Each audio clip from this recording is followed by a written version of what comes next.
Welcome back to Swans Walk. Hi-Fi Day says, okay, tell me honestly, which is worse, our board, our players, our manager, or our pitch? Swansea City have had worse lows than this, but this is a real low of the last 20 years. Hopefully there'll be some signings and re-signings before Monday. Well, we're going to check in with all of that and just ask the genuine question, how worried should we be as Swansea fans right now? We're also talking about Fulton, February fixtures, what's coming up this month for the Swansea, and where's our next points coming from. We're also trying to award a January Player of the Month, how ironic that will be. We've got a very, very unhappy James and a very disgruntled Hugh with us. Thank you very much for being along with us. Yes, a problem shared is a problem halved, James. So treat this as a therapy. What a week it's been for Swansea, eh? Is there any light at the end of this depressing tunnel? Well, I think I'm going to have to quote Ange Postecoglou. Every time I see a light at the end of the tunnel, it turns out to be an oncoming train, is the apt words at the moment for us. Losing the club captain, putting in a purely abject performance on Saturday where we just didn't look like we knew what we were doing. We've gone from a team that looked like it was going to be knocking on the door, maybe the top 10, to now looking over our shoulder where the teams below us are picking up points.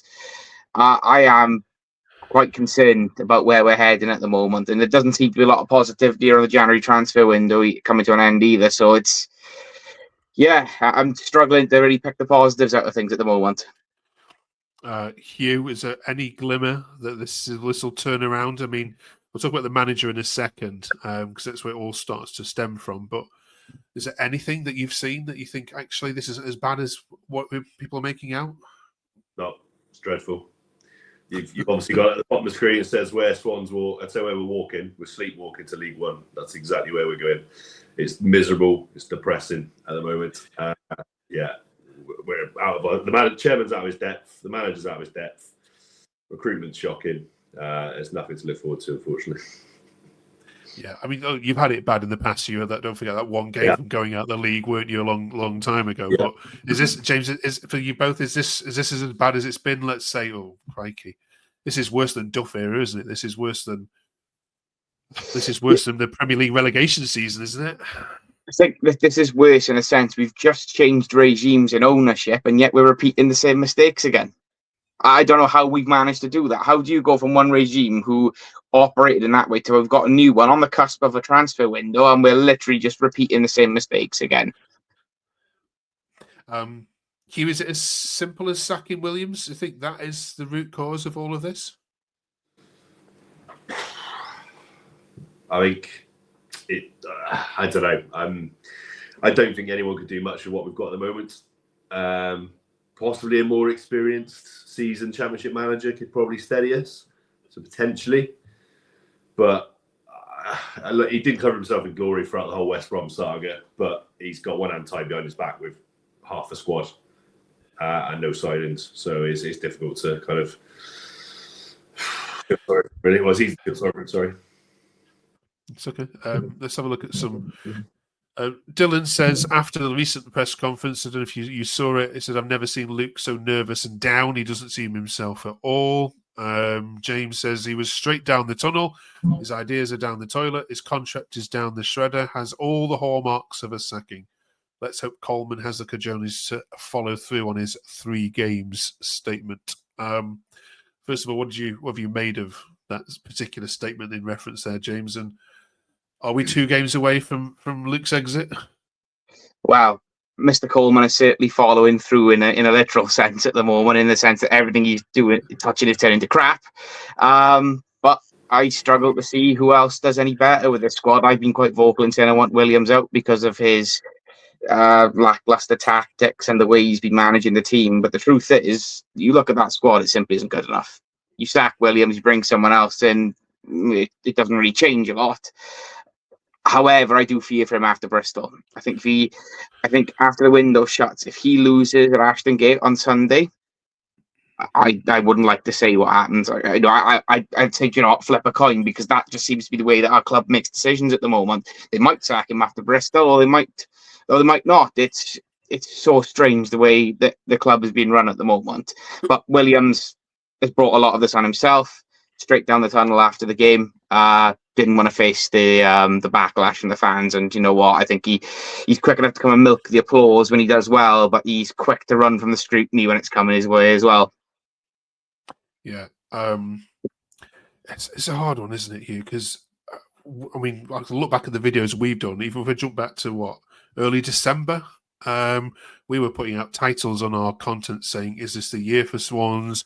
Playoffs are untouchables," and that West Brom offer, that West Brom sacking of Corberan just seems to have completely upended your season for the worse.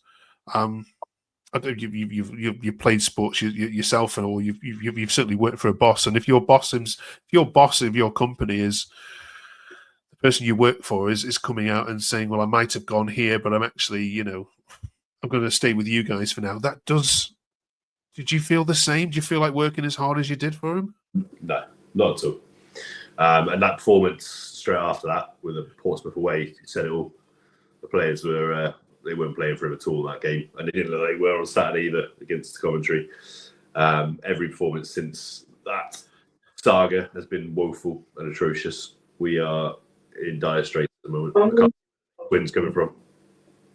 Yeah, we'll have a look at the fixtures in a second. I want to talk to you about apathy though, which I think is always the most dangerous emotion in football. This was one tweet. A couple mentioned it. Supporting this team now is tiring.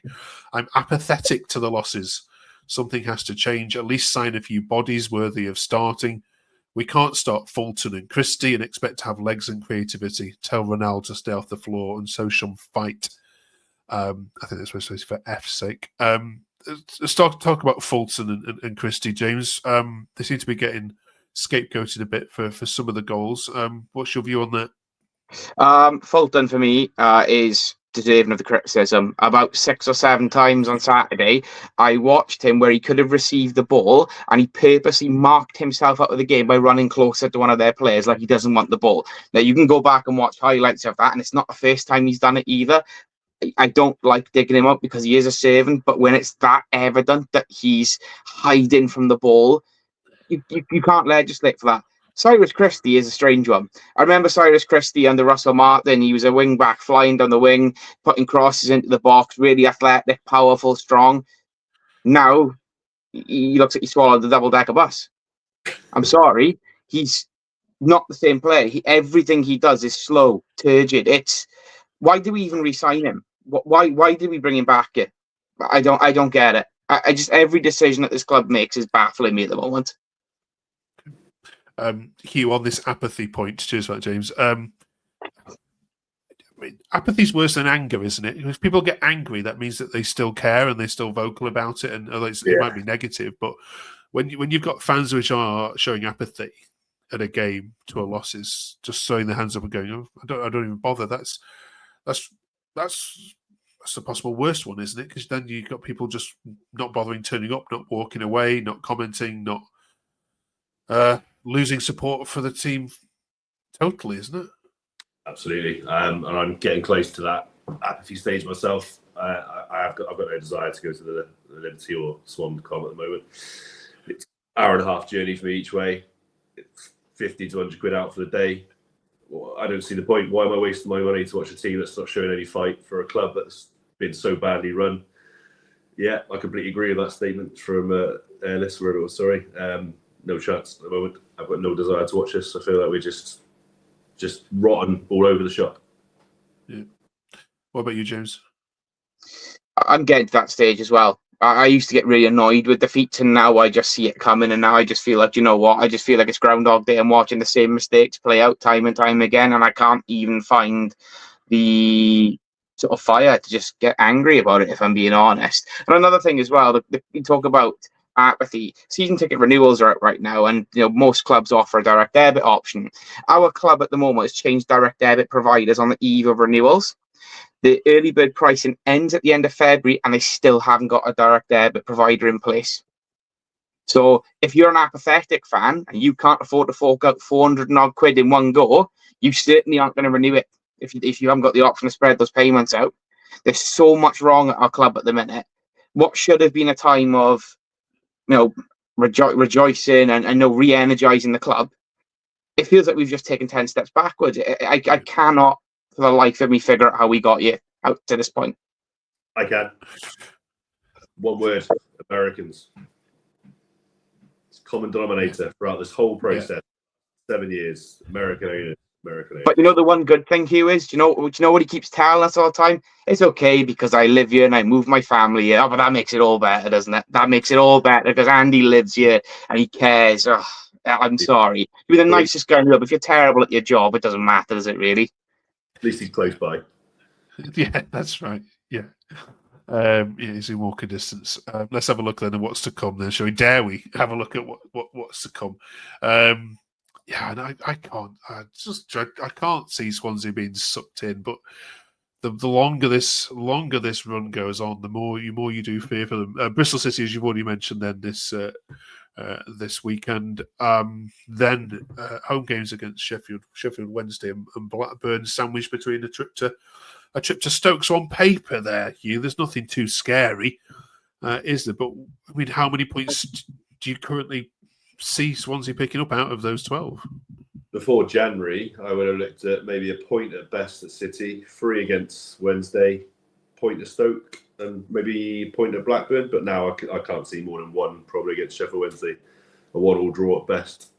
It's looking dire. Bristol are up and down. They're like us, mid-table team. They're hit and miss. I know they had a couple of reds on Saturday, so they might have a couple of suspensions. But I can't see where the next point's coming from at the moment. Worrying. James? I think Hugh's got it spot on there. We're absolutely atrocious at Bristol, so I can see us losing there. I think a draw at home to Sheffield Wednesday. Going to Stoke, always a hard one. We tend to never really do that well there. I can see us losing that one. And I think I can see us losing at home to Blackburn as well. I think a point. If you'd asked me, like I said, before Christmas, like you were saying there, I could see us getting 6, maybe 7 points out of that run. But look how quickly that's changed. Yeah. If he does lose to Bristol City, let's say it's a 2-0 or 3-0 or possibly even higher scoreline, Hugh, for you, does he have to get sacked on next Monday morning? Yeah, I think so. I think we need a fresh start. I don't know what anyone else coming in can do, though. The only thing we can do is get like a Warnock type of character in who's experienced, been there, done it, fought for a club in relegation and kept them up, and then we go again next year. But I don't know. I can't see what that would be at this moment in time. But yeah, I think he's on borrowed time. Okay. We'll of course be back here next week to discuss that. So join us for that. Finally, then. This week, we're looking for the January player. Well, not finally yet. We're looking for the January player of the month. We'll do this quickly, shall we? James, any possible names? Do you know, off the top of my head, I was trying to pick the best of a bad bunch. I'm just going to say Gonzalo Franco because I enjoy watching him play. Fair enough. Okay, Hugh.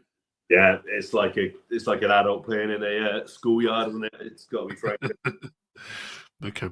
Yeah, let us know your thoughts on that. Finally, you can help us out this week. We'll switch gears for talking about this lot, talking about the worst midfielder you've ever seen. We've done the last 3 weeks now. We put a goalkeeper, defender, and strikers into the worst ever Swansea side. Now you can't put the current midfield in there as much as you all would want to. But let's see how far we've got with this. What's the worst midfielders you've seen, Hugh? I've been waiting for this all night. I can't stand him. I've hated him for so many years. Sam Clucas, the biggest waste of money I have ever seen in my life. Absolute arse of a bloke. I am so glad we don't have him anymore. I'm so glad he's right in League One. Awful player. 17 million quid or whatever he was. Was it that? Yeah, gosh. Was it that much? Gone downhill then, actually. So I blame him for the demise of this club as well. Hugh, I'm going to compound your misery there. It's 17 million plus Stephen Kingsley. Oh. Forgot about him. Right, good shout that, Hugh. James, can you fill up another 3 positions? I can fill a couple in here. So the next one for me would be Rocky Mesa. Was coming as the heir apparent to Leon Britton, but unfortunately we had a PE teacher in Paul Clement as a manager that didn't know how to utilise him. So he kind of goes in there almost a little bit by default. If we'd had a manager like Michael Laudrup at the time, I think he'd been fantastic. But every time you watched him play, he just looked completely lost. And the other one it's got to be Renato Sanchez. Oh my God.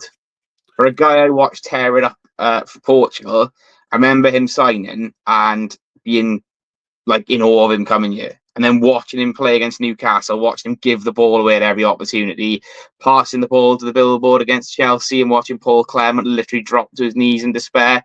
And then seeing him in a cup game at Notts County, that everyone was warming up properly. He literally didn't even break into a jog and then went down and pulled his hammy in the first minute. We never saw him again.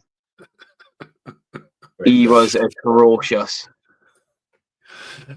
If you can beat these stories, which I doubt you will, but if you can, let us know in the comments, and we will certainly add some of these in next week. Thank you very much, both of you. Really appreciate you being able to share. Do you feel better?